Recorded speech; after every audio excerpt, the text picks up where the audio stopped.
2023 में पूछे गए पीपल डेवलपमेंट एंड एनवायरनमेंट के सभी इंपॉर्टेंट क्वेश्चंस को आज हम इस वीडियो में कवर करने वाले हैं। तो अगर आपने मुझे पहली बार ज्वाइन किया है, मैं आपको बता देती हूँ कि मेरा नाम सिमरन सहगल है और मैं इसी चैनल पर यानी कि माइंड योर इकोनॉमिक्स चैनल के ऊपर आपकी तैयारी करवा रही हूँ for the June attempt of NTA UGC net exam. तो उसी के लिए मैंने ये सीरीज़ जो है वो स्टार्ट की हुई है, जिसमें हम ऑलमोस्ट अपना पेपर 1 कंप्लीट कर चुके हैं और आज हम पीपल डेवलपमेंट एंड एनवायरनमेंट की जो वीडियो है वो बना रहे हैं। ओके, तो हम इस वीडियो के अंदर 2023 में जितने भी क्वेश्चंस पूछे गए थे उन सबको डिस्कस करेंगे इन डिटेल, ताकि आपको एक आइडिया लग जाए कि अभी लेटेस्ट पैटर्न पर बेस किस तरीके के क्वेश्चंस आपको पूछे जा रहे हैं एनवायरनमेंट के। पर मैं आपको ये भी चीज़ क्लियर कर देना चाहती हूँ कि पीपल डेवलपमेंट एनवायरनमेंट एक ऐसा यूनिट है जिसमें से आपको हमेशा अनएक्सपेक्टेड क्वेश्चंस देखने को ही मिलेंगे। ठीक है, तो यानी कि अगर आपको 5 क्वेश्चंस आ रहे हैं इस यूनिट में से, तो उसमें से 2 तो आपको फेमिलियर दिखेंगे जो आपके स्टैटिक क्वेश्चंस हैं, यानी कि मिलेनियम डेवलपमेंट गोल्स हो गया, सस्टेनेबल डेवलपमेंट गोल्स हो गया, रिन्यूएबल एनर्जी के आपके टारगेट्स हो गए। ठीक है, देन आपका पॉल्यूशन हो गया, नॉइज़ पोल्यूशन हो गया, एयर पोल्यूशन हो गया, वाटर पोल्यूशन हो गया। तो जो स्टैटिक कॉन्सेप्ट्स है उनमें से आपको 5 में से 2 क्वेश्चंस देखने को मिलेंगे, लेकिन बाकी के जो 3 क्वेश्चंस हैं वो हमेशा नए ही होते हैं। So that depends upon your knowledge. तो अगर आपकी जीके जो है वो काफ़ी अच्छी है, आप रेगुलरली न्यूज़पेपर पढ़ते रहते हैं, तो आपके वो क्वेश्चन सॉल्व हो जाएंगे, नहीं तो फिर तुक्के के ऊपर वो बात रह जाती है। तो इसीलिए मैं आपको एक सजेस्ट करना चाहूँगी कि अगर इस टाइम पर, क्योंकि आपका पेपर जो है वो 13 से स्टार्ट है, ओके, तो अगर इस टाइम पर आपकी वाली यूनिट प्रिपेयर्ड नहीं है तो इसके ऊपर आप ज़्यादा फोकस मत कीजिएगा, सिर्फ आप इस वीडियो को देखिए। अगर आपको जितने भी क्वेश्चन सॉल्व हो रहे हैं बहुत बढ़िया है, नहीं भी हो रहे हैं तो टेंशन नहीं लेनी है, बाकी के यूनिट्स को आप अच्छे से कवर कीजिए और पीपल डेवलपमेंट एनवायरनमेंट के स्टैटिक कॉन्सेप्ट्स को कर लीजिए, ताकि जो आपके 5 क्वेश्चन हैं उसमें से 2 जो क्वेश्चन हैं उनको तो आप अच्छे से कर ही पाएँ। ओके, तो उसके लिए आप मेरी मैराथन सीरीज़ जो है उसको देख सकते हैं। मैंने पिछले अटेम्प्ट के लिए वो बनाई थी, बच्चों के लिए काफ़ी ज़्यादा यूज़फुल रही थी, तो अगली बार भी वो रहेगी, तो आप उसे ज़रूर से देख लीजिएगा। उसका लिंक आपको नीचे डिस्क्रिप्शन बॉक्स में मिल जाएगा। चलिए, तो हम बिल्कुल भी देरी नहीं करते, आगे बढ़ते हैं अपने फर्स्ट क्वेश्चन की तरफ। सो this is the first question in front of you. आपसे पूछा गया है कि विंड फार्म्स क्या होते हैं। ठीक है, अब देखो ये क्वेश्चन जो आपका है, this is a very basic question. ठीक है, आप नॉर्मल लाइफ के अंदर आपको पता चल ही जाता है विंड फार्म्स क्या होते हैं। ठीक है, जो विंड फार्म्स क्या है, जहाँ पे आपके बहुत सारे टर्बाइंस लगाए जाते हैं जो आपकी विंड एनर्जी से आपकी इलेक्ट्रिसिटी बनाते हैं। ठीक है, यानी कि विंड एनर्जी का यूज़ करते हुए जो आपके टर्बाइंस होते हैं वो बड़े बड़े से आपने देखे होंगे, इस तरीके से बने हुए होते हैं, ऐसे कुछ ब्लेड्स वगैरह होते हैं उनके अंदर, है ना। तो वैसे घूमते रहते हैं and using the wind energy, wind की मदद से, हवा की मदद से वो इलेक्ट्रिसिटी प्रोड्यूस करते हैं। ठीक है, सो ये क्या है, it is the large concentrations of wind generators producing electricity. ठीक है, सो विंड फार्म्स की मैंने यहाँ पर आपको शायद डेफिनेशन भी दी है, ये रही। सो विंड फार्म और wind park also called as wind power station और विंड पावर प्लांट। ठीक है, ज़्यादा हम विंड पावर प्लांट के नाम से जानते हैं। So it is a group of wind turbines in the same location used to produce electricity. ठीक है, जब आप wind turbines का यूज़ करते हैं इलेक्ट्रिसिटी को प्रोड्यूस करने के लिए। Wind farms vary in size from a small number of turbines to several hundred wind turbines covering an extensive area. Wind farms can be either onshore or offshore. ठीक है, आपके onshore भी हो सकते हैं, offshore भी हो सकते हैं। तो ये चीज़ आपको ध्यान रखनी है कि बहुत ही स्टैटिक कॉन्सेप्ट्स में से भी आपको आते हैं। तो इसमें से एक आपको टॉपिक समझ में आया, दैट इज़ विंड एनर्जी, जिसमें से बहुत ज़्यादा क्वेश्चन आते हैं आपके पेपर में, ये मार्क कर लीजिए, इसमें से क्वेश्चन आना ही है। विंड एनर्जी हो गया आपका, सोलर एनर्जी हो गया, देन आपका हाइड्रो एनर्जी हो गया। ठीक है, तो ये सारे, ये तीनों तो मोस्ट इंपॉर्टेंट है। न्यूक्लियर में से भी आता है क्वेश्चन, न्यूक्लियर एनर्जी का भी इम्पॉर्टेंट है, बट ये तीनों मोस्ट इंपॉर्टेंट है। तो इससे रिलेटेड जो भी टॉपिक्स हैं उनको आप एक बार रीड ज़रूर कर लीजिएगा। ओके, जैसे क्वेश्चन आपको आता है कि विंड पोटेंशियल, ठीक है, विंड पोटेंशियल एनर्जी आपकी कहाँ पर सबसे ज़्यादा है, या आपकी इंस्टॉलेशन मैक्सिमम विंड एनर्जी के लिए कहाँ पर है, तो वो चीज़ आप पढ़ लीजिएगा, काफ़ी ज़्यादा इंपॉर्टेंट है। वो मैंने अपनी मैराथन में भी कवर किया है, तो उसे आप देख सकते हैं। नेक्स्ट क्वेश्चन है आप सबके सामने, आपको दिया है, अब देखो ये क्वेश्चन आपका पोल्यूशन में से आ गया। ठीक है, स्टैटिक, अगेन स्टैटिक पार्ट आ गया आपका। लेकिन आप देखो स्टैटिक में आप ऐसा नहीं पढ़ते, आप तो ये समझते हो कि पॉल्यूशन कितने टाइप का होता है, पॉल्यूशन होता ही क्या है, कौन कौन से, अगर आप एयर पॉल्यूशन की बात करो तो एयर पॉल्यूटेंट्स कौन से होते हैं आपके, अगर वाटर पोल्यूशन की बात कर रहे हो तो आपका point source water pollution, non point source water pollution, आप ये सब पढ़ते हो, ये नहीं पढ़ते हो आप। ठीक है, जो आपको क्वेश्चन यहाँ पर आया है। ठीक है, चलो, तो ये आप अपनी कॉमन नॉलेज से सॉल्व कर सकते हो। सो पोल्यूशन सोर्स आपको दिया हुआ है और कैटेगरी दे रखी है कि किस तरीके का यहाँ पर आपका पोल्यूशन हो रहा है, ठीक है। सो सीवेज आपका क्या है? सीवेज है आपकी ऑक्सीजन डिमांडिंग वेस्ट, ठीक है।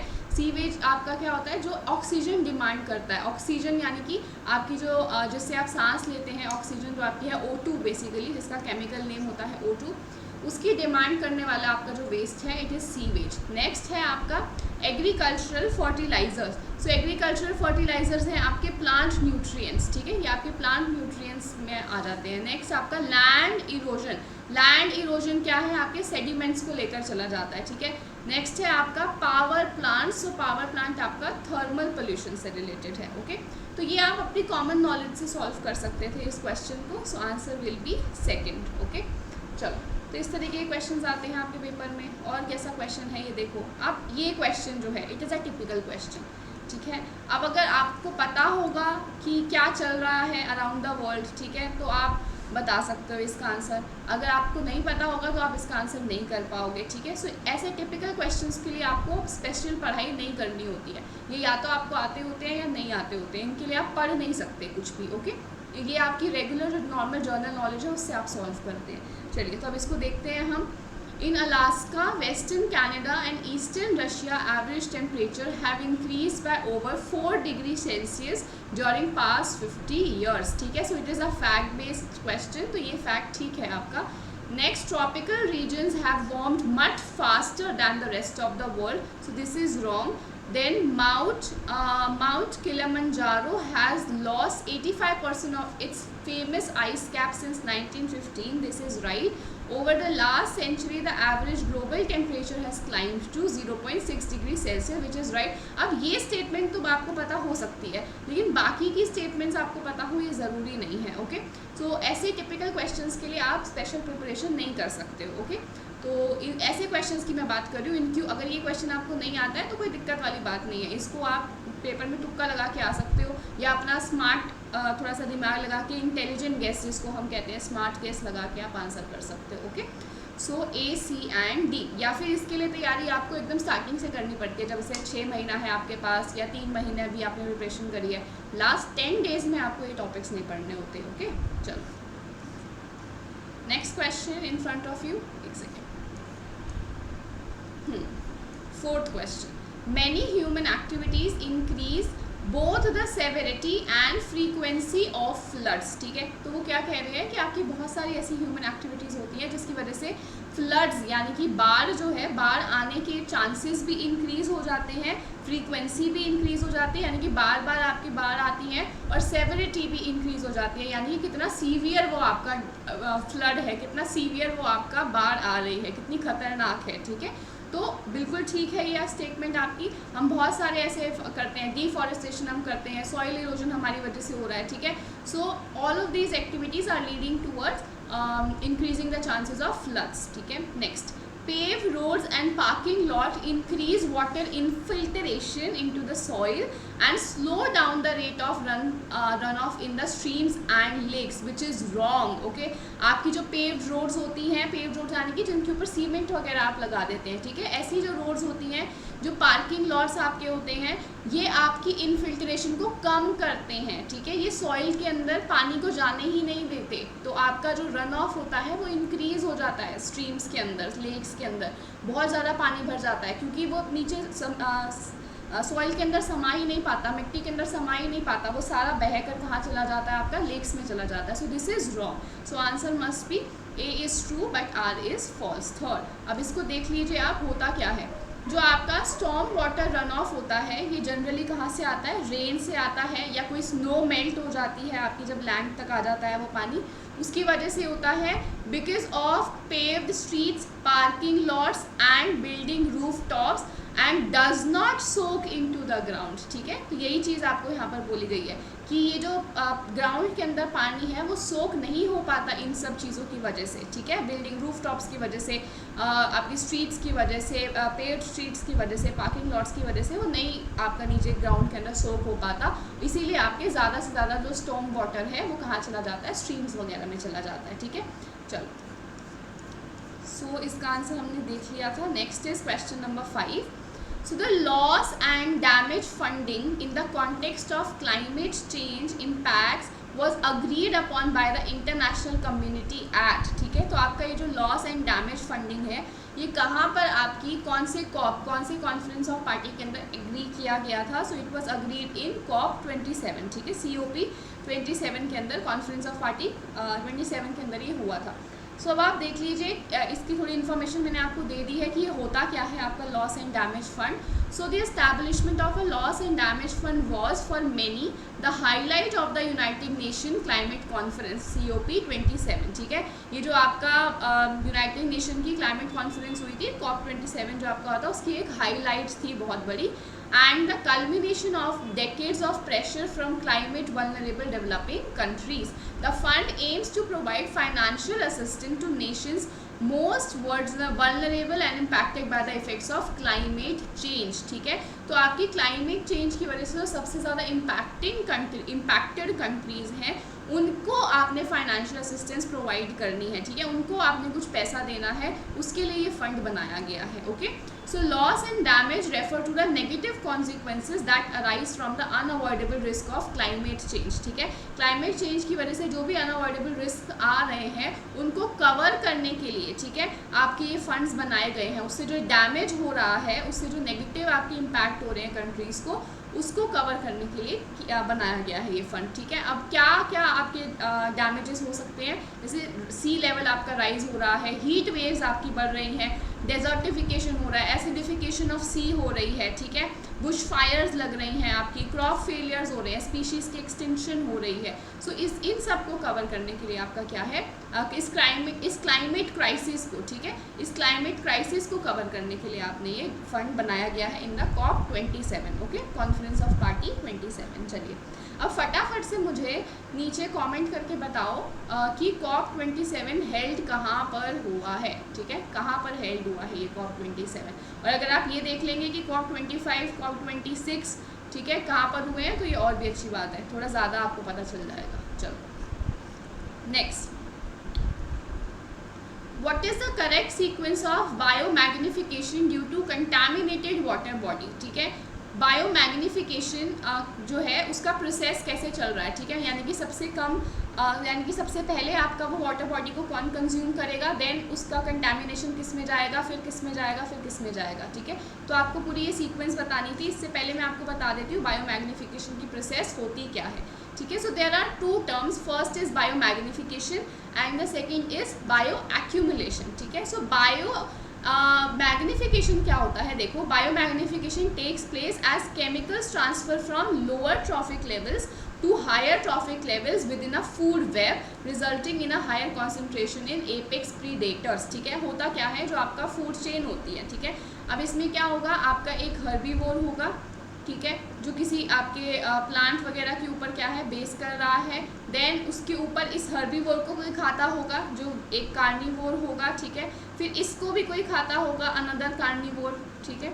तो ये आपकी पूरी फूड चेन चलती है। सो फॉर एग्जांपल जो ये हर्बीवोर है, ये खाली आपका ग्रास तो कंज्यूम कर नहीं रहा, ठीक है, हो सकता है ये आपका वाटर भी कंज्यूम कर रहा हो। तो जो वाटर बॉडीज़ के अंदर कंटामिनेशन होती है, ठीक है, कंटामिनेटेड वाटर बॉडीज़ जो होते हैं, टॉक्सिन्स जो होते हैं आपकी वाटर बॉडी में, वो ये हर्बीवोर कंज्यूम कर रहा है, ठीक है। फिर जैसे जैसे ये हर्बीवोर को कार्निवोर खाएगा, वो जो टॉक्सिक सब्सटेंस है वो इस कार्निवोर के अंदर ट्रांसफ़र होगा। अगेन जब इस कार्निवोर को ये वाला कार्निवोर खाएगा, ठीक है, मतलब एनिमल दूसरा एनिमल खाएगा, तो उसके अंदर भी वो टॉक्सिन्स चले जाएंगे। So this process is known as biomagnification, ठीक है। इससे क्या हो रहा है कि आपके जो ये टॉक्सिन्स हैं वो लोअर ट्रॉफिक लेवल से हायर ट्रॉफिक लेवल के ऊपर शिफ्ट हो रहे हैं, ओके। नेक्स्ट है आपका bioaccumulation. So bioaccumulation क्या होता है, it takes place in a single organism over the span of its life resulting in a higher concentration in older individuals, ठीक है। अब क्या बायो एक्यूमुलेशन क्या है, जब एक जो स्पीशी है या एक स्पीशी कह रही या एक ऑर्गेनिज्म जो है या एक एनिमल जो है, जब किसी टॉक्सिक सब्सटेंस को अंदर लेता है, मतलब खाता है उस चीज़ को या उस चीज़ को पीता है जो भी, तो उससे क्या होगा, उस चीज़ को कंज्यूम करता है तो उससे जो उसके टॉक्सिन्स हैं वो उसके अंदर एक्यूमुलेट होने स्टार्ट हो जाते हैं, उसके अंदर इकट्ठा होने शुरू हो जाते हैं, ठीक है। तो वो जो उस ऑर्गेनिज्म के अंदर वो टॉक्सिन्स इकट्ठे हो रहे हैं, that process is known as bioaccumulation. लेकिन जो वो ट्रांसफ़र हो रहा है उन टॉक्सिन्स का टू द अदर प्रीडेटर्स, ठीक है, जो आपके अलग अलग प्रीडेटर्स हैं ऊपर हायर ट्रॉफिक लेवल्स के, उनके अंदर जो ट्रांसफ़र हो रहा है that process is bio magnification. Okay, चलो सो अब देखते हैं हम कि कैसे प्रोसेस चलेगी। तो सबसे पहले होते हैं आपके बैक्टीरियाज, ठीक है। बैक्टीरियाज के ऊपर कौन क्रिएट करता है, जू प्लैंक्टन्स। जू प्लैंक्टन्स के ऊपर कौन क्रिएट करता है, फिशेस। फिशेस के ऊपर कौन क्रिएट करते हैं, ह्यूमंस, ठीक है। तो सबसे पहले आपके बैक्टीरियाज होंगे, उनके ऊपर कौन कर रहा है, जू प्लैंक्टन्स कर रहे हैं। देन फिशेस जू प्लैंक्टन्स के ऊपर एंड ह्यूमंस फिशेस के ऊपर होते हैं। यानी कि आपके जो बैक्टीरियाज हैं ये लोअर ट्रॉफिक लेवल है हमारी फूड चेन के अंदर, और जो ह्यूमंस हैं वो हायर ट्रॉफिक लेवल के अंदर है, ठीक है। तो यहाँ से जो ट्रांसफ़र होगा टॉक्सिन्स का from the contaminated water body वो बायो मैग्निफिकेशन की प्रोसेस कहलाएगा। ओके, सो कैसे चलेगा ये, CBDA। So second option is the right option. चलो आगे देखते हैं अब हम। ये आपको काफ़ी बार पूछा गया बायो मैग्निफिकेशन, ठीक है। सो मैंने दोनों बता दिए, बायो मैग्निफिकेशन भी बायो एक्यूमुलेशन भी। ओके, चलो next, aeration technique of water treatment is use for the removal of, ठीक है। सो एरेशन टेक्निक आपकी यूज़ होती है वॉलेटाइल ऑर्गेनिक कंपाउंड्स को रिमूव करने के लिए, ठीक है। वाटर ट्रीटमेंट के अंदर जब एरेशन की टेक्निक यूज़ होती है, यानी कि एयर का जब आप फ्लो करवाते हो, सो वॉलेटाइल ऑर्गेनिक कंपाउंड्स को ट्रीट करते हो आप। तो इसको देख लेते हैं पूरा एरेशन की प्रोसेस क्या होती है। So aeration is the process by which air is circulated through mixed with or dissolved in a liquid or substance। जब आप एयर को क्या कर रहे हो, डिजॉल्व कर देते हो एक सब्सटेंस के अंदर, ठीक है, या उसके अंदर मिक्स कर देते हो। So aeration brings water and air in close contact in order to remove dissolve gases, ठीक है। अगर यहाँ पे आपका वॉलेटाइल ऑर्गेनिक कंपाउंड्स के अलावा कुछ और भी लिखा होता तो वो क्या हो सकता था। सो आप या तो डिजॉल्व गैसेस को रिमूव करते हो and to oxidise dissolve metals, ठीक है, आप ऑक्सीडाइज करते हो डिजॉल्व मेटल्स को, आयरन को, हाइड्रोजन सल्फाइड को and the volatile organic compounds, ठीक है। सो ये सब अगर ये भी आपको दिए हुए होते, अगर आपको अब अगली बार आ जाए मल्टीपल स्टेटमेंट वाला क्वेश्चन आ जाए तो ये सब चीज़ों को रिमूव करता है एरेशन की प्रोसेस। ओके, चलो सो answer is volatile organic compound. Next question देखते हैं अब हम। सो ये आ गया आपका AQI के ऊपर कॉन्सेप्ट क्वेश्चन, ठीक है। So air quality index is used to report to the public and overall assessment of a given day's air quality. Yes, तो एयर क्वालिटी इंडेक्स या AQI आपका जो इंडेक्स है वो बताता है कि आपके एक दिन के अंदर एयर क्वालिटी कैसी रही है, यानी कि आज आपकी यहाँ पर एयर क्वालिटी कैसी है, क्या किस रेंज के अंदर वो लाई कर रही है, ठीक है। So this statement is right. Next, air quality index integrates air quality data from any two of the criteria polluted into a single number that represents the quality of the urban area. So which is wrong, ठीक है। तो ये वाली statement आपकी गलत, तो इसका answer क्या होना चाहिए, statement 1 is right but statement 2 is incorrect. तो इसकी मैं आपको आगे एक्सप्लेनेशन दे देती हूँ। यहाँ पर मैंने पूरा AQI को एक्सप्लेन किया है। So air quality index is use for reporting daily air quality, ठीक है। रोज़ की आपकी जो एयर क्वालिटी होती है उसको रिपोर्ट करने के लिए बनाया गया है। It tells you how clean और पोल्यूटेड योर एयर इज़। जिस भी आप सिटी के अंदर है, ये इंडेक्स आपको बताएगा कि आपकी एयर कितना ज़्यादा पोल्यूटेड है या कितनी ज़्यादा साफ़ है, ठीक है। And what associated health effects might be concern for you. इसकी वजह से जो भी पोल्यूशन का लेवल है उससे आपकी हेल्थ पे क्या इम्पैक्ट्स पड़ सकते हैं। The AQI focuses on health effects you may experience within a few hours और days after breathing the polluted air, ठीक है। कुछ घंटे बाद आपको क्या नुकसान हो सकते हैं, कुछ दिनों के बाद आपको क्या नुकसान हो सकते हैं, ये बताता है। So EPA calculates the AQI for 5 major air pollutants, ठीक है। वहाँ पर क्या लिखा हुआ था आपका, टू क्या कहते हैं एयर पॉल्यूटेंट्स, ठीक है। सो 2 को नहीं होता है, 5 मेजर एयर पॉल्यूटेंट्स को रेगुलेट करते हैं ये, ठीक है। चलो, सो ग्राउंड लेवल ओजोन है आपकी, ठीक है। Then particle pollution which is the particulate matter, then carbon monoxide, sulphur dioxide and nitrogen dioxide. तो वहाँ पे आपके 2 नहीं है, 5 आपके आने चाहिए थे पॉल्यूटेंट्स, ठीक है, जिनके ऊपर फोकस करते हैं एयर क्वालिटी इंडेक्स में। For each of these pollutants EPA has established national air quality standards to protect the public health. इस आपके स्टैंडर्ड्स भी सेट किए गए हैं पब्लिक हेल्थ को इम्प्रूव करने के लिए। So ground level ozone and airborne particles are the two pollutants that pose the greatest threat to human health in this country. अब उन्होंने ये भी बता दिया कि कौन कौन से आपके ऐसे कौन से मेजर पॉल्यूटेंट्स हैं जो आपकी पोल्यूशन क्रिएट कर रहे हैं हमारी कंट्री के अंदर। तो कौन से हैं वो, ग्राउंड लेवल ओजोन और एयरबोर्न पार्टिकल्स, ठीक है। तो ये आपको ध्यान रखने हैं दोनों, ये भी आपसे पेपर में पूछे जा सकते हैं। सो चलो, अच्छा अब एक और चीज़ है आपकी कि ग्राउंड लेवल ओजोन जो है आपकी, ग्राउंड लेवल ओजोन कौन से एटमॉस्फेयर की कौन सी लेयर के अंदर प्रेजेंट होती है, ठीक है। तो ये चीज़ भी आपको पता होनी चाहिए कि आपकी जो ग्राउंड लेवल ओजोन है which is the bad ozone, ठीक है। सो आपकी जो ओजोन होती है वो दो तरीके की है, ठीक है। एक है आपकी गुड ओजोन, एक है आपकी बैड ओजोन। तो अब आपका काम क्या है, आपको जाकर देखना है कि गुड ओजोन एटमॉस्फेयर की कौन सी लेयर में प्रेजेंट होती है, स्ट्रेटोस्फेयर में होती है या ट्रोपोस्फेयर में होती है। ऐसे ही बैड आपको बतानी है, स्ट्रेटोस्फेयर में होती है या ट्रोपोस्फेयर में होती है, ठीक है। तो this is a homework for you, इसको आपने सर्च करना है और नीचे कॉमेंट सेक्शन में बताना है, ओके। चलो, so this question is done. Next question is which of the following are the example of solar cells, ठीक है। तो सोलर सेल्स, अब आ गया आपका क्वेश्चन सोलर एनर्जी से रिलेटेड, ठीक है। सो सोलर एनर्जी से क्वेश्चन आ गया, मैंने आपको बताया था। तो इसका आपको आंसर करना है कि कौन कौन से इनमें से सोलर सेल्स के एग्जाम्पल्स हैं। सो आंसर होगा आपका ऑर्गेनिक सोलर सेल्स आपके होते हैं, then nano particle solar cell होते हैं, नैनो पार्टिकल का आगे आपको क्वेश्चन भी आएगा अलग से, then elemental no, then plastic solar cell yes, molecular solar cells no. तो आपके एग्जाम्पल्स क्या हो गए, organic, nano particle and plastic, A, B and D, okay. The second option is the right option. आगे बढ़ते हैं। When little rivulets of running water gather together, ठीक है, जब आपके रनिंग वाटर के जो रिवुलेट्स हैं वो आपस में मिल जाते हैं, and cut small channels in the soil, ठीक है। सॉइल के अंदर वो जब छोटी छोटी सी गलियां बनाकर निकलते हैं, सो इस प्रोसेस को आप क्या कहते हैं। So this process is known as rill erosion, ठीक है। तो अब ये चारों तरीके की इरोजन्स क्या होती है मैंने आपको बता दी हैं आगे, क्योंकि ये क्वेश्चन आपको इस बार रिल इरोजन का आया है, अगली बार गली इरोजन, शीट इरोजन या चैनल इरोजन का भी आ सकता है। मैंने चारों आगे एक्सप्लेन कर दिए क्या होते हैं, इसको हम रीड कर लेते हैं। सो रिल इरोजन क्या है, it is the removal of soil by concentrated water flow, ठीक है। जब आप सॉइल को रिमूव कर देते हो, and it occurs when the water form small channels into the soil as it flows off side, ठीक है। जब सॉइल के बीच में से अपना रास्ता बनाते हुए पानी निकलता है तो उसको हम क्या कहते हैं, रिल इरोजन कहते हैं। तो जो पूरी सॉइल है वो वहाँ से क्या हो जाती है, रिमूव हो जाती है उस एरिया से जहाँ से आपका वो वाटर फ्लो निकलता है, क्योंकि वो इतने फ्लो में निकल रहा है, इतने ज़ोर से निकलता है कि वो सारी जो सॉइल है वो वहाँ से हट जाती है। चैनल इरोजन क्या है, it is popularly considered as being the erosion which occurs after run off water has left the uplands, ठीक है। जो आपके अपलैंड्स होते हैं वहाँ से जब आपका पानी निकल कर आता है, रन ऑफ होता है, उसकी वजह से जो इरोजन होता है वो चैनल इरोजन होता है, ठीक है। नेक्स्ट गली इरोजन। गली इरोजन क्या है, it occurs when water is channelled across unprotected land and washes away the soil along the drainage lines, ठीक है। जब आपके ड्रेनेज लाइन्स से जो आपका सॉइल है वो वॉश ऑफ कर दिया जाता है बाय द वाटर, और आपका जो वाटर है वो अनप्रोटेक्टेड लैंड के ऊपर आ जाता है, ठीक है।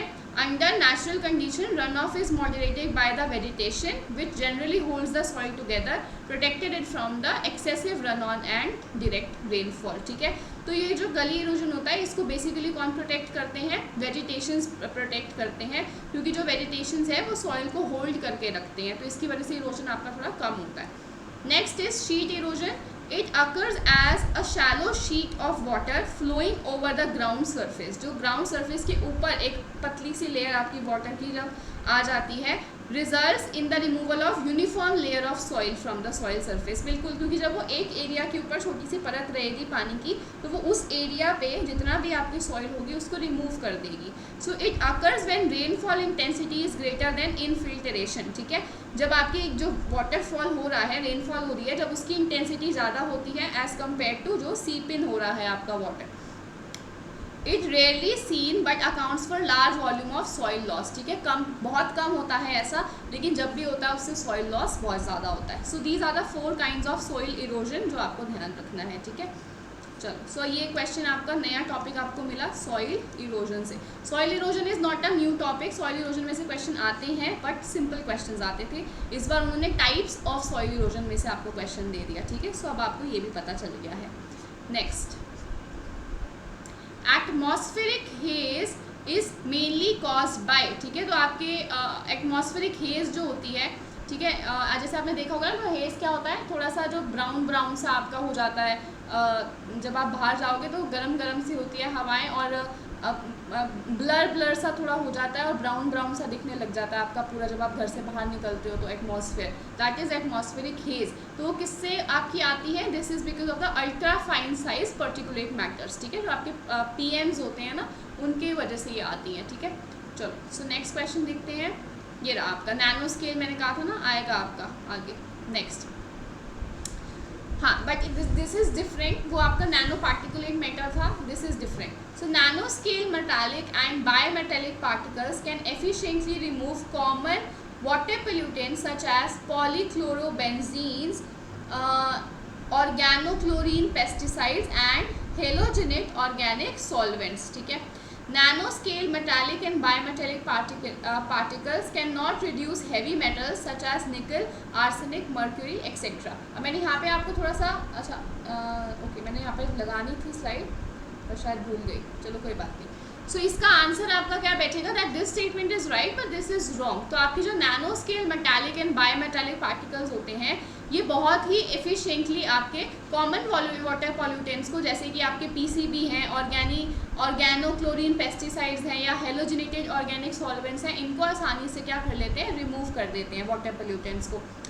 और यहाँ पर इन्होंने क्या कहा, nano scale metallic can not reduce heavy metals, ठीक है, ये हैवी मेटल्स को रिमूव नहीं कर पाते, विच इज़ रॉन्ग। ये हैवी मेटल्स को भी आसानी से क्या कर देते हैं, रिमूव कर देते हैं from the water. Okay, so both statement, ये वाली स्टेटमेंट आपकी ट्रू है, दिस स्टेटमेंट इज फॉल्स। तो अगर आपको पेपर में अगली बार क्वेश्चन आए that it can reduce heavy metals, so that statement would be right. Okay, तो अब एक चीज़ आपको ध्यान रखनी है, यहाँ पर लिखा भी हुआ है, देखो, nano scale metallic and biometallic particles. Okay, so metallic आपके हैवी मेटल्स जो है वो भी रिमूव हो जाएंगे इससे। I hope this is clear to everyone. चलो next question, the change in sea level at any coastal location depends on the sum of global, regional and local factors, ठीक है। तो आपका जो sea level में change आ रहा है वो coastal location at any coastal location वो किस पे डिपेंड करता है, sum of global, ठीक है। ग्लोबल आपके कुछ फैक्टर्स हो, चाहे आपके रीजनल फैक्टर्स हो, चाहे आपके लोकल फैक्टर्स हो इसके अंदर, ठीक है। So therefore the global mean sea level rise translates into an uniform rise in sea level around the world. तो ये देखो आपकी ये तो चीज़ सही है कि आपकी कोई भी कोस्टल लोकेशन पे अगर सी लेवल का चेंज आता है तो वो ग्लोबल की वजह से भी है, यानी कि आप दूसरी कंट्रीज़ क्या कर रही हैं, ग्लोबल वार्मिंग कितना कर रही हैं उस पर बेस करता है, आपके रीजनल एरिया के अंदर कितनी ग्लोबल वार्मिंग है उससे करता है, आपके लोकल एरिया में कितना है उससे करता है। So all these statements, all these factors are right. Next is therefore the global mean sea level rise translating to a uniform rise in sea level around the world। इसकी वजह से आपका जो global mean sea level है वो क्या होता है, यूनिफॉर्म राइज करता है, विच इज़ रॉन्ग, ठीक है। So this is wrong. Next आपका आंसर क्या हो जाएगा, थर्ड। ओके, आगे बढ़ते हैं। ऑक्सीजन डिमांडिंग वेस्ट, तो ये वाला क्वेश्चन अब आप देखो, this is a very simple question, ठीक है। अगर आप इसको साइंस की तरह या एनवायरनमेंट के टॉपिक की तरह देखोगे तो ये मुश्किल लगेगा, अगर कॉमन सेंस से सॉल्व करने लगोगे तो बहुत आसान हो जाएगा। कैसे, ऑक्सीजन डिमांडिंग वेस्ट, वो वेस्ट जो ऑक्सीजन की ज़्यादा डिमांड करता है, ठीक है, यानी कि अगर उसको डिकम्पोज होना है तो वो ज़्यादा ऑक्सीजन को यूज़ करता है, तो उससे क्या होगा, आपके वाटर के अंदर ऑक्सीजन का लेवल कम हो जाएगा, क्योंकि वो ज़्यादा ऑक्सीजन डिमांड करता है। तो ज़्यादा ऑक्सीजन डिमांड करेगा तो ज़्यादा ऑक्सीजन यूज़ करेगा वाटर में से, क्योंकि वाटर क्या होता है आपका H2O होता है, ठीक है। तो ऑक्सीजन जो है वो ज़्यादा डिमांड कर रहा है तो ज़्यादा यूज़ करेगा, ज़्यादा यूज़ करेगा तो वाटर के अंदर ऑक्सीजन का लेवल कम हो जाएगा, ठीक है। सो सिंपल इसका आंसर हो जाएगा that decrease in the oxygen level in water. Okay, next question, इतना सिंपल क्वेश्चन भी आता है आपके पेपर में, अब देख लो। Now this question from SDGs, ठीक है, सस्टेनेबल डेवलपमेंट गोल्स में से। एक आपका ये टॉपिक इंपॉर्टेंट है, एक आपका MDGs इंपॉर्टेंट है, मिलेनियम डेवलपमेंट गोल्स। ये दोनों टॉपिक्स मैंने अपनी मैराथन में करवा रखे हैं, उसका लिंक आपको नीचे डिस्क्रिप्शन में भी मिलेगा और आगे आपको वीडियो की एंड तक अगर आप रुकोगे तो वहाँ पे भी आपको उसका लिंक मिल जाएगा। तो आप ज़रूर से देखिएगा इसको लास्ट तक वीडियो को, फिर उसके बाद आप उस मैराथन को देख लीजिएगा, आपको काफ़ी ज़्यादा आसानी होगी। ओके, सो ये SDG से क्वेश्चन आया है, आपको सिंपल क्वेश्चन है, आपको नंबर्स दिए हुए हैं SDG के और आपको इनसे मैच करना है कि कौन सी SDG कौन सी थी। ठीक है, सो SDG 2 आपका क्या है, ज़ीरो हंगर। फर्स्ट क्या है, नो पावर्टी। 3 क्या है, गुड हेल्थ एंड वेलबींग। 6 है आपका clean water and sanitation and 11 है आपका सस्टेनेबल सिटीज़ एंड कम्युनिटीज़। अब आपको SDG 12 भी पूछा गया है पेपर के अंदर, which is responsible consumption and production. ठीक है, तो ये कुछ आपकी हैं जो इम्पॉर्टेंट है। SDG 14 आपसे पूछा गया है, SDG 13 आपसे पूछा गया है।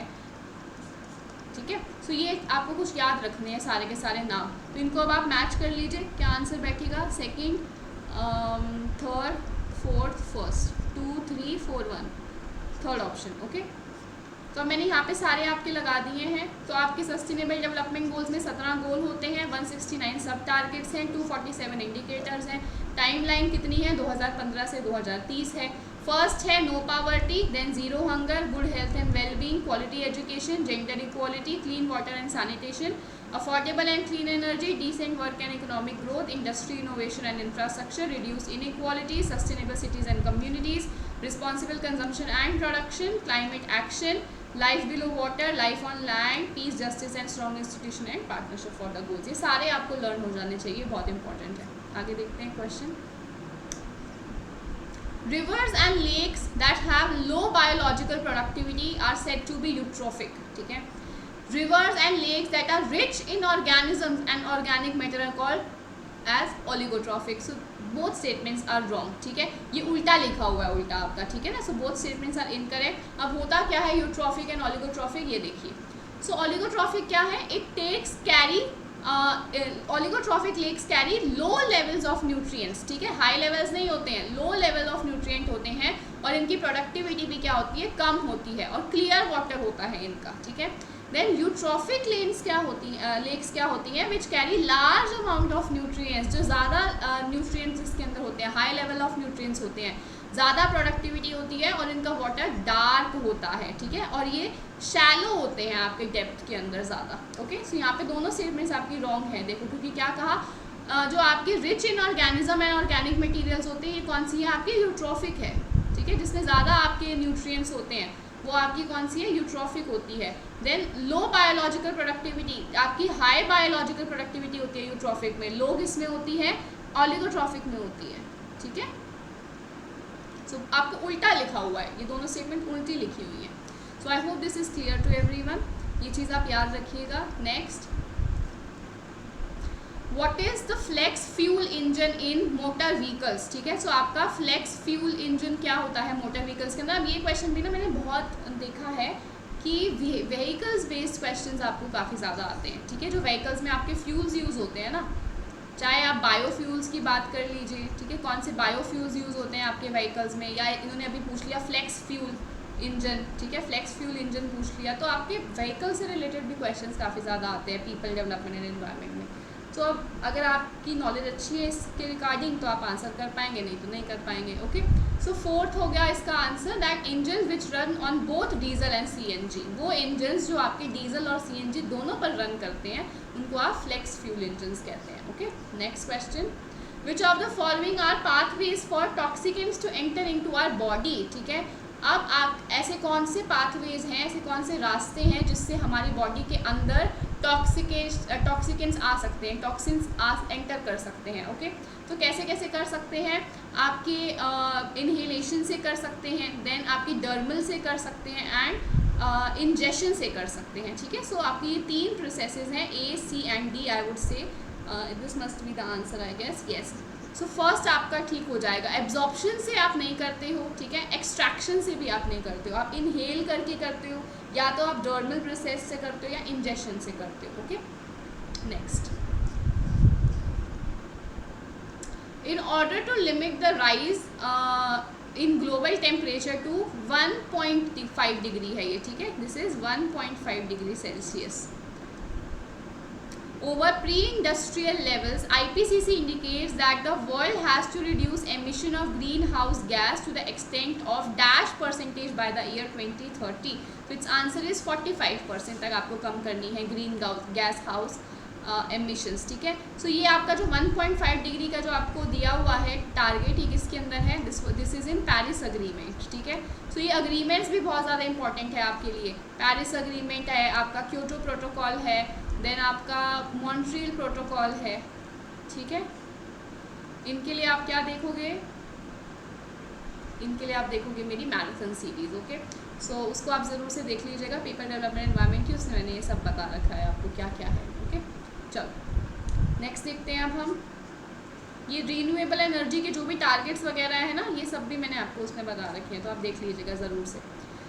Although ozone is a pollutant in the ambient air, ठीक है, pollutant है आपका ozone, which is the bad ozone, okay, जो आपकी ग्राउंड लेवल ओजोन है। But in stratosphere it is valuable because it absorbs harmful, ठीक है। अब जो क्वेश्चन मैंने आपसे पूछा था वो थोड़ी देर बाद आंसर ही हो गया यहाँ पर, ठीक है। जो आपकी स्ट्रैटोस्फेरिक ओजोन होती है that is good ozone, okay. So आपकी जो स्ट्रैटोस्फेयर में होती है दिस इज़ गुड ओजोन, और जो आपकी ट्रोपोस्फेयर में होती है that is bad ozone, okay. चलो यही आपकी क्या होती है, एक पोल्यूटेंट होती है, जो ये वाली ओजोन होती है ट्रोपोस्फेयर वाली, ये आपकी क्या होती है, पोल्यूटेंट की तरह वर्क करती है। तो लेकिन गुड ओजोन है जो हमारी एक्चुअल O3 है which protects us from the UV rays, तो वो आपकी क्या है, गुड ओजोन हो जाती है, वो स्ट्रैटोस्फेयर में प्रेजेंट है। सो इसमें आप देखेंगे क्या एब्जॉर्ब करती है ये harmful UV rays, UV radiations, okay. यही मैंने अभी थोड़ी देर पहले बताया आपको। तो अभी हम क्या लगाते हैं, सनस्क्रीन लगाते हैं। उससे आपने देखा होगा ना, सनस्क्रीन पे लिखा हुआ होता है कि UV रेज से आपको प्रोटेक्ट करती है, ठीक है। सो वो इसीलिए लिखा गया क्योंकि आपकी जो ओजोन है वो फ़िलहाल उसके अंदर कुछ ना कुछ छेद हो रखे हैं, ठीक है, वो टूट चुकी है जो हमारी ओजोन है, because of the emissions that we are doing because of the CFCs production, because of the HFCs production। तो हमारी जो है emissions जिनकी वजह से हमारी UV रेडिएशंस जो है वो डायरेक्टली अर्थ सरफेस पर आती हैं, तो इसलिए हम सनस्क्रीन वगैरह लगाते हैं ताकि हमें हार्म ना हो पाए उनकी वजह से। चलो नेक्स्ट, हाँ, since pre industrial times carbon dioxide has contributed maximum to the global warming. Yes, हमारे प्री इंडस्ट्रियल टाइम से ग्लोबल वार्मिंग में सबसे ज़्यादा योगदान किसका रहा है, कार्बन डाइऑक्साइड का रहा है। So carbon dioxide has the highest global warming potential, this is wrong, ठीक है। कार्बन डाइऑक्साइड में हाईएस्ट पोटेंशियल नहीं है but highest contribution carbon dioxide का रहा है, ठीक है। हाईएस्ट पोटेंशियल नहीं है, और भी आपके एलिमेंट्स हैं जो आपके ग्लोबल वार्मिंग के अंदर ज़्यादा इम्पैक्ट डालते हैं, बट अभी हमारा जो एमिशंस रहे हैं वो कार्बन डाइऑक्साइड के ज़्यादा रहे हैं, जिसकी वजह से ग्लोबल वार्मिंग हुई है, ओके।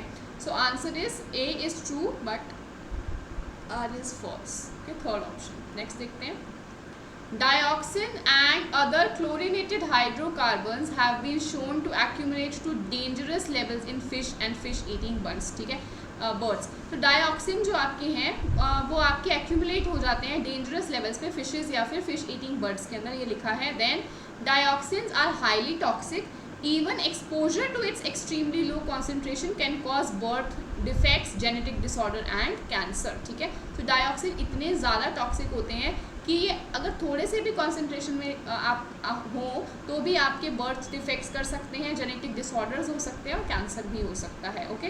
सो मैंने यहाँ पे लगाई है आपको थोड़ी सी स्लाइड जिसमें आपको डाइऑक्सिन समझाया है क्या होते हैं। सो डाइऑक्सिन्स आर कॉल्ड POPs, ठीक है, परसिस्टेंट ऑर्गेनिक पोल्यूटेंट्स। अब मुझे सब बताएंगे नीचे कमेंट सेक्शन में कि POPs के लिए कौन सी आपकी कन्वेंशन है, ठीक है, कौन सी कन्वेंशन है आपकी POPs को रिड्यूस करने के लिए, ओके, परसिस्टेंट ऑर्गेनिक पोल्यूटेंट्स को करने के लिए। और जिनको नहीं पता है वो मेरी मैराथन जाकर देखें ज़रा जल्दी से।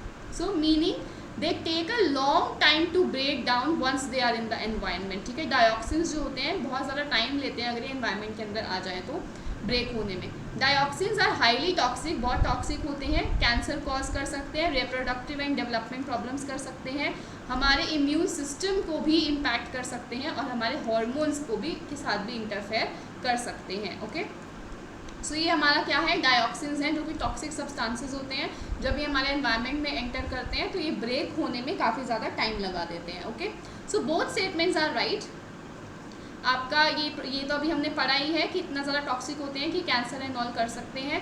देन ये अगर फिशेस इनको कंज्यूम करते हैं, या फिश ईटिंग बर्ड्स उन फिशेस को कंज्यूम करते हैं जिन्होंने ये डायोक्सिन्स को कंज्यूम किया है, उनके अंदर ये डेंजरस लेवल से एक्यूमुलेट हो जाते हैं, इकट्ठे होने शुरू हो जाते हैं। Okay, next, in breeder reactor more fissile material is produced than it is consumed. In the breeder reactor, breeding works best with slow neutrons and hence moderators are required. अब आपको क्वेश्चन दिया गया है ब्रीडर रिएक्टर से related.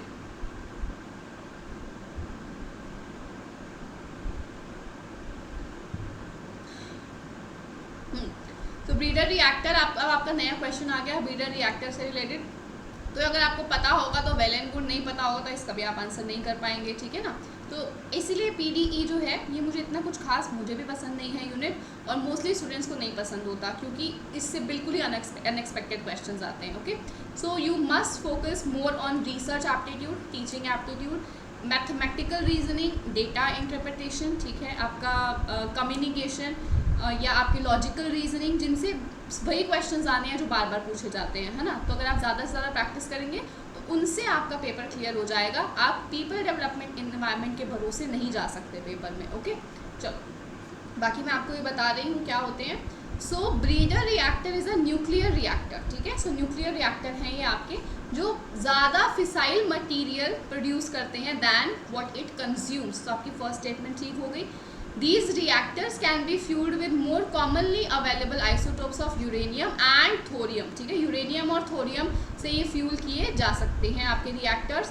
Then which is use in converters, these materials are called fertile materials, इनको हम fertile materials कहते हैं since they can be bred into fuels by these breeder reactors. Okay, breeder reactors are achieve this because their neutron economy is high enough to create more fissile fuel than they use। इनको neutron economy कहते हैं क्योंकि ये बहुत ज़्यादा create कर सकते हैं आपके फिसाइल फ्यूल को as compare to what they are using. These extra neutrons are absorbed by the fertile material that is loaded into the reactor along with the fissile fuel.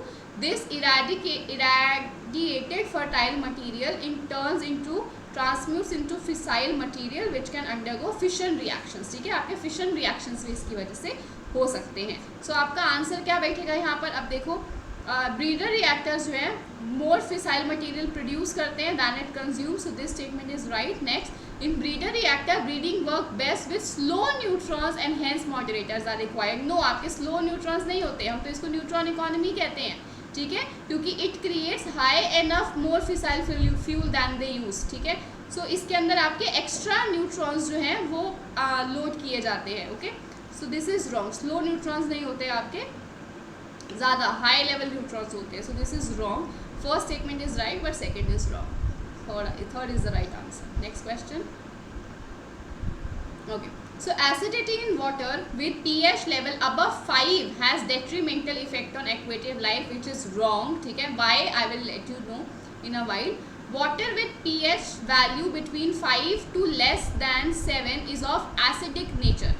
5 to less than 7 is of acidic nature. I think this is this must be wrong, I guess, but answer is given as this is right. Okay, so we'll see. देखो अब यहाँ पर क्या है, हाँ, so यहाँ पर क्या है, देखो आपकी पूरी मैंने एसिडिसिटी की आपको पीएच लेवल की पूरी यहाँ पर दे दी है लिस्ट कि कैसे आपके चलते हैं पीएच लेवल्स। तो अगर आपका पीएच लेवल 7 है सो आपका क्या है, न्यूट्रल रहेगा, ठीक है। अगर आपका 7 से कम है, 7 से कम जितना जाता जाएगा आपकी एसिडिटी बढ़ती रहेगी, और अगर आप 7 से ज़्यादा जाते रहेंगे तो आपकी अल्कलानिटी बढ़ती रहेगी, ठीक है। सो ये है आपका पूरा पीएच लेवल का सिस्टम, यानी कि 7 पे आपका न्यूट्रल रहता है। So acidity in water with pH level above 5, ठीक है, अबव 5 कि आपकी जो एसिडिटी है वो तो कम है ना, 5 से ऊपर जो एसिडिटी है वो तो कम होती चली जा रही है, 5 से अगर आप नीचे जाओगे तो आपकी एसिडिटी बढ़ रही है, ठीक है। तो अगर आप 5 से ऊपर जा रहे हो, मोर देन 5 की बात करो तो एसिडिटी कम हो रही है। तो एसिडिटी जब कम है तो फिर वो हार्मफुल कैसे हो सकती है किसी एक्वेटिक एनिमल के लिए, ठीक है। So first statement is wrong. Next है आपका water with pH value between 5 to less than 7 is of acidic nature. ठीक है, आपकी जो 5 से लेस देन 7, अच्छा ठीक है, 5 से लेस देन 7 की अगर आप बात करोगे तो एसिडिक ही होता है, बिल्कुल ठीक। 7 आपका न्यूट्रल है, 7 से नीचे एसिडिक होता है, 7 से ऊपर एल्कलाइन होता है। So this is right, yes. चलो, so this statement is right, first is wrong, fourth option is the right option.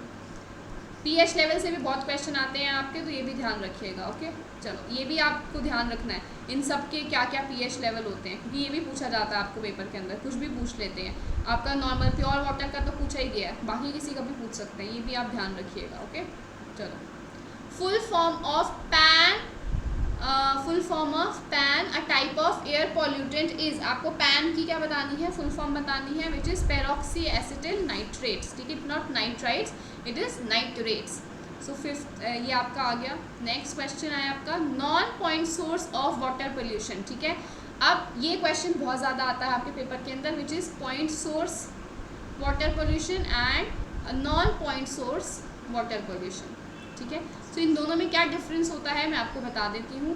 सो ये है आपके पॉइंट सोर्स, ये है non point source. So point source water pollution क्या होता है, जब आपके pollutants are discharge directly into the water bodies, जब आपके पॉल्यूटेंट्स सीधा सीधा आपकी वाटर बॉडीज़ के अंदर डिस्चार्ज कर दिए जाते हैं। ठीक है, फॉर एग्जांपल इंडस्ट्रीज़ की अगर हम बात करें तो इंडस्ट्रीज़ में क्या होता है, जो इंडस्ट्रियल जो उनका ट्रीटेड जो उनका वेस्ट होता है वो क्या करते हैं, उसको डायरेक्टली वाटर के अंदर फेंक देते हैं। ठीक है, सीज़ के अंदर फेंक देते हैं, रिवर के अंदर फेंक देते हैं उसको एज इट इज़, तो that is a point source. Next is non point source, pollutants are discharge away from the water bodies and are at different places. जो आपकी पोल्यूटेंट्स हैं वो वाटर बॉडीज से थोड़ा दूर डिस्चार्ज किए जाते हैं। ठीक है, एंड एट वेरियस प्लेसेस, अलग अलग प्लेसेस पे।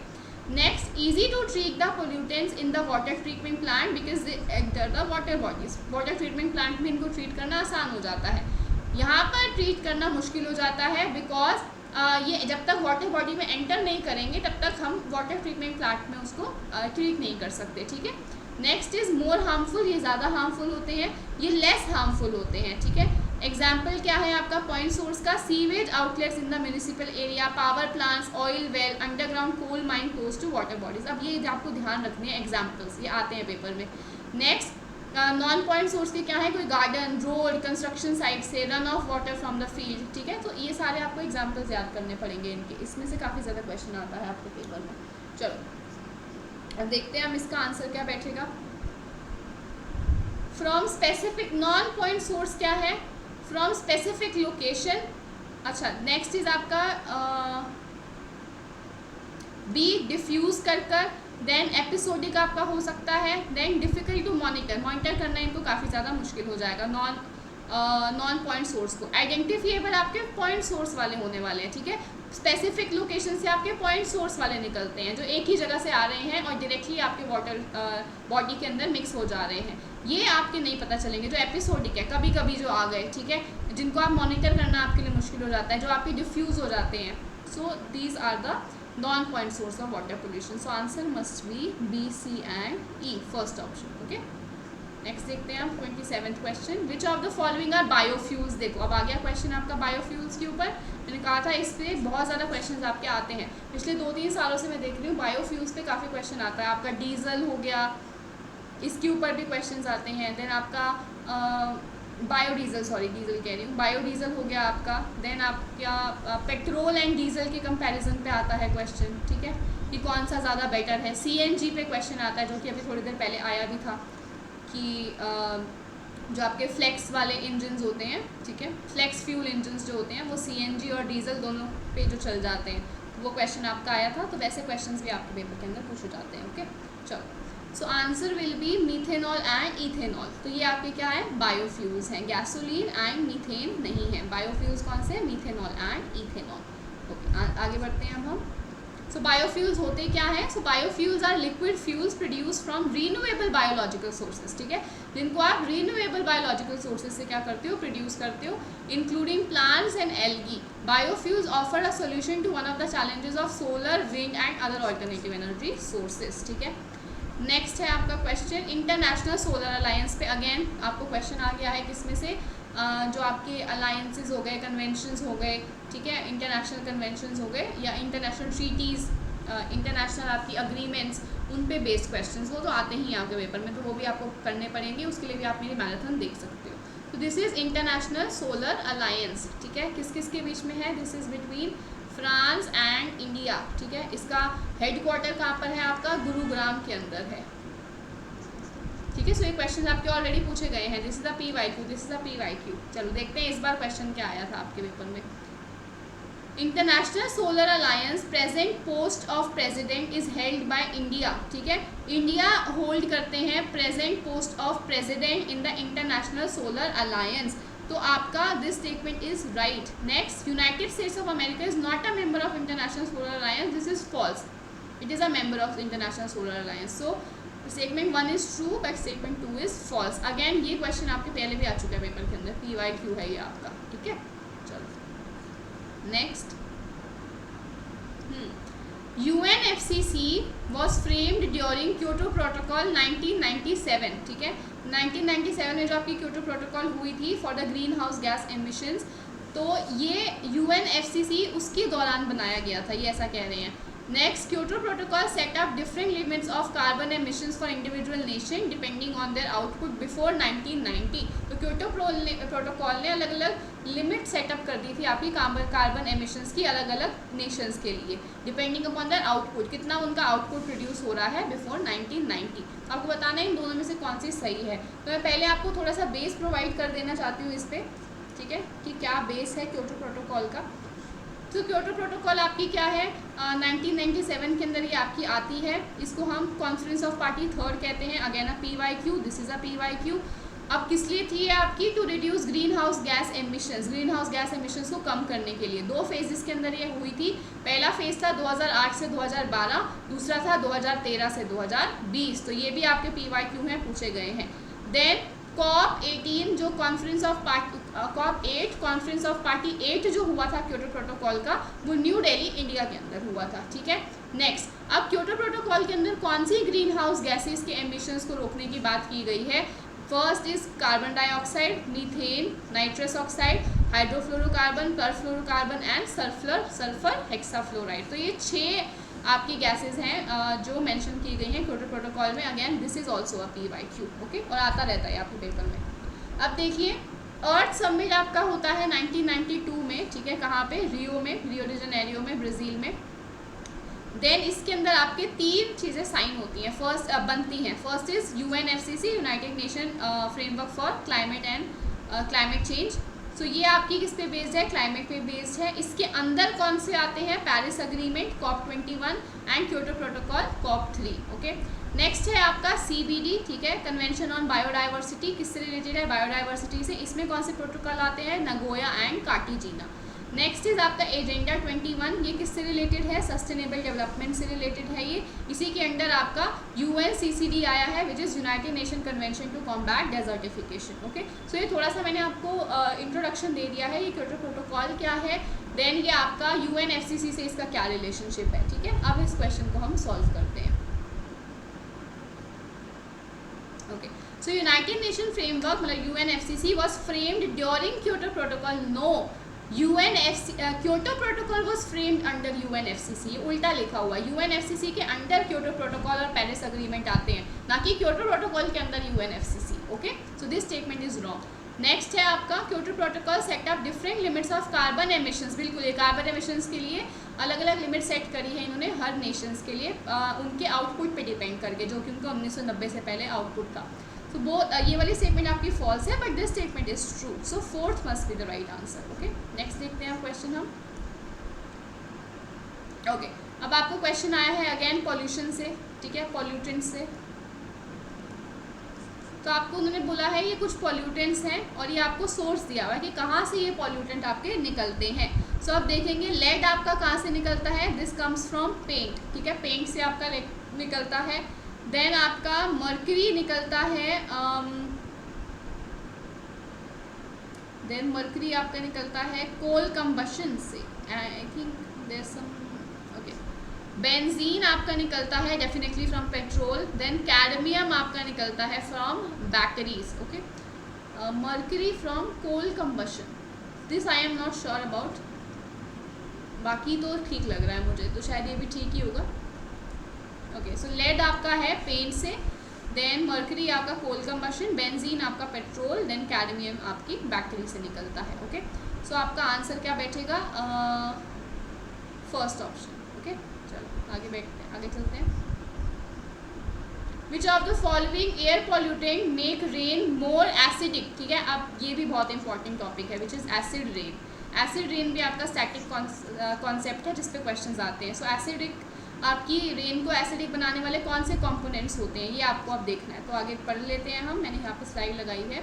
सो एसिड रेन और acid deposition is a broad term that includes any form of precipitation with acidic components. ठीक है, आपकी किसी भी तरीके की रेन हो जिसके अंदर आपके एसिडिक कंपोनेंट्स इन्वॉल्व हो, लाइक सल्फ्यूरिक एसिड और नाइट्रिक एसिड। ठीक है, सल्फ्यूरिक और नाइट्रिक एसिड जब आपके ग्राउंड कंबाइन हो जाते हैं आपके रेन वाटर के साथ, तो उससे क्या होता है, आपकी एसिड रेन होती है। ठीक है, so acid rain result when sulphur dioxide and nitrogen oxides are emitted into the atmosphere. ठीक है, तो आपके एटमॉस्फेयर में सल्फर डाइऑक्साइड और नाइट्रोजन ऑक्साइड्स आपके आ जाते हैं। The SO2 and NOx react with water, ये वाटर के साथ रिएक्ट करते हैं, ऑक्सीजन के साथ रिएक्ट करते हैं और दूसरे केमिकल्स के साथ रिएक्ट करते हैं और सल्फ्यूरिक एंड नाइट्रिक एसिड में कन्वर्ट कर देते हैं, जो कि यहाँ पर लिखा था हमने। ठीक है, और जिससे क्या होता है, आपकी जो वाटर है वो एसिडिक बन जाता है, और जब वो आपके अर्थ सरफेस पे आता है, जब आपकी स्किन पर आता है या आपके मॉन्यूमेंट्स वगैरह के ऊपर आता है, तो उनको ख़राब करता है। Okay, this is the whole concept of acid rain. अब हमें देखना है कि इनमें से कौन से कंपोनेंट जो है आपके एसिड रेन के अंदर करते हैं, ठीक है, एसिड रेन को लीड करते हैं। सो आपका आंसर बैठेगा यहाँ पर नाइट्रिक ऑक्साइड, यह भी हमने पढ़ा था, देन सल्फर डाइऑक्साइड हमने यहाँ पर पढ़ा, देन नाइट्रिक ऑक्साइड था, देन सल्फर डाइऑक्साइड था, नाइट्रोजन ऑक्साइड या नाइट्रिक एसिड, नाइट्रोजन डाइऑक्साइड। ठीक है, चलो, तो आपका आंसर क्या बैठेगा यहाँ पर? A, B and E। First option is the right option. चलो next, which among the following are green house gases? ठीक है, आपको बताना है इनमें से कौन सी ग्रीन हाउस गैस है। सो हम यहाँ पर देख लेते हैं, ये आपको मैंने बता रखा है पूरा ग्रीन हाउस इफेक्ट होता क्या है, इसको आप देख सकते हैं। और यहाँ पे मैंने आपको एग्जांपल्स दे रखे हैं कि कौन कौन से आपकी ग्रीन हाउस गैसेज हैं, like carbon dioxide, methane, nitrous oxide, industrial gases में हाइड्रोफ्लोरोकार्बन, परफ्लोरो, सल्फर हेक्सोफ्लोराइड, नाइट्रोजन ट्राइफ्लोराइड। ठीक है, चलो, सो अब देखते हैं हम कौन से हमारे इनमें से ग्रीन हाउस गैसेज हैं। Okay, so sulphur ozone is a green house gas, then methane is a green house gas and nitrous oxide is a green house gas. So यहाँ पे ओजोन नहीं लिखा गया है आई गेस, तो ozone को आप ऐड कर लीजिएगा। ओके, चलो, सो answer will B A, C and E, second option. चलो आगे बढ़ते हैं। Passive solar system pump a heat absorbing medium rather than storing heat in stationary medium। ठीक है, जो आपके पैसिव सोलर सिस्टम्स होते हैं, they pump a heat absorbing medium. ठीक है, ये हीट एब्जॉर्बिंग मीडियम को पंप करते हैं रादर देन कि आपकी जो हीट है उसको स्टोर कर लें एक स्टेशनरी मीडियम के अंदर। ठीक है, next, solar energy can produce high temperatures even in the range of 1000 degree Celsius और मोर। अब आपका जो फर्स्ट स्टेटमेंट है this is wrong, but your second statement is right. ठीक है, जो आपकी सोलर एनर्जी है वो हाई टेम्परेचर यानी कि आपका 1000 डिग्री सेल्सियस से भी अगर ज़्यादा टेम्परेचर होगा तो भी वो प्रोड्यूस हो सकती है। ठीक है, then passive solar system pump a heat absorbing medium rather than storing heat in a stationary medium, this is wrong. ठीक है, क्योंकि पैसिव सोलर सिस्टम्स है ना, तो ये आपके स्टेशनरी मीडियम के अंदर ही आपकी स्टोर करेंगे हीट को। ओके, नेक्स्ट क्वेश्चन, सिक बिल्डिंग सिंड्रोम। हाँ, अब आपका सिक बिल्डिंग सिंड्रोम क्या है ये देख लीजिए, यहाँ पे मैंने स्लाइड लगाई है। Sick building syndrome is used to describe situation in which building occupants experience acute health and comfort effect that appear to be linked to time spent in a building, but no specific illness or cause can be identified। ठीक है, sick building syndrome क्या होता है, जब आपकी buildings के अंदर जो रह रहे हैं लोग, उनको बहुत ज़्यादा हेल्थ प्रॉब्लम्स हो रही होती हैं, बहुत अनकम्फर्टेबल उनको फील हो रहा होता है उस बिल्डिंग में रहने से, लेकिन कोई भी ऐसी इलनेस का कॉज जो है आप आइडेंटिफाई नहीं कर पाते कि क्या परेशानी क्या हो रही है इन लोगों को, ये नहीं पता चलता। ठीक है, तो सिक बिल्डिंग सिंड्रोम नाम से ही समझ आ रहा है कि आपकी जो बिल्डिंग है वही बीमार है जिसकी वजह से आप बीमार हो रहे हो। ठीक है, चलो, so this is a problem which is associated with indoor air quality. ठीक है, आपका अब ये क्वेश्चन किस में से आया, इंडोर पोल्यूशन में से। सो ये भी बहुत इंपॉर्टेंट है, इंडोर पोल्यूशन में से भी आपका क्वेश्चन आता है, तो इसको भी आप एक बार रीड कर लीजिएगा, what is indoor pollution. Okay, so indoor air quality की वजह से अंदर जो आपकी बिल्डिंग के अंदर की जो एयर क्वालिटी है वो ख़राब है आपकी, जिसकी वजह से आपको ये सिक बिल्डिंग सिंड्रोम जो है वो फेस करना पड़ता है। So last question for today which is BOD, again आपका ये PYQ, ठीक है। सो बायोकेमिकल ऑक्सीजन डिमांड क्या होती है, मैंने यहाँ पे स्लाइड लगाई है, biochemical oxygen demand. So it is known as, इसको बायोलॉजिकल ऑक्सीजन डिमांड भी कहते हैं, it is the amount of dissolved oxygen needed, ठीक है। तो डिजॉल्व्ड ऑक्सीजन होती है आपकी जो नीड करते हैं कौन, aerobic biological organism to break down organic material present in the given water sample at certain temperature over a specified period of time. कौन डिमांड कर रहा है, एरोबिक बायोलॉजिकल ऑर्गेनिजम्स, किस लिए कर रहे हैं, to break down the organic material present in the water. Okay, तो ये चीज़ आपको ध्यान रखनी है, दोनों एरोबिक बायोलॉजिकल ऑर्गेनिज्म और ऑर्गेनिक मटीरियल जो है उनको ब्रेक डाउन करने के लिए। अब होता क्या है ये, it is the amount of dissolved oxygen, ठीक है, जो आपके वाटर के अंदर डिसॉल्व्ड ऑक्सीजन है उसका कितना अमाउंट है, that is biological oxygen demand. Okay, so answer will be 4th, dissolved oxygen of river water. Okay, I hope this is clear to everyone.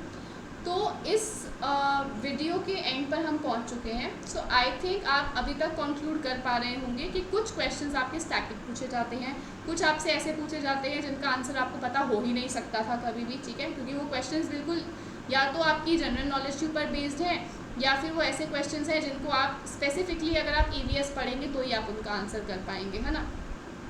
तो अगर तो आपकी EVS के अंदर ही मास्टर्स हैं तो maybe you will be able to answer those questions. अगर आपकी नहीं है, फॉर एग्जांपल आप इकोनॉमिक्स के स्टूडेंट है, कॉमर्स के स्टूडेंट है, हिंदी के स्टूडेंट है, इंग्लिश के स्टूडेंट है, तो आप उनके आंसर्स नहीं कर सकते। So you need not to worry about that. अगर आप 5 में से 2 क्वेश्चन इसके सॉल्व कर पा रहे हो, वेल एंड गुड, ठीक है।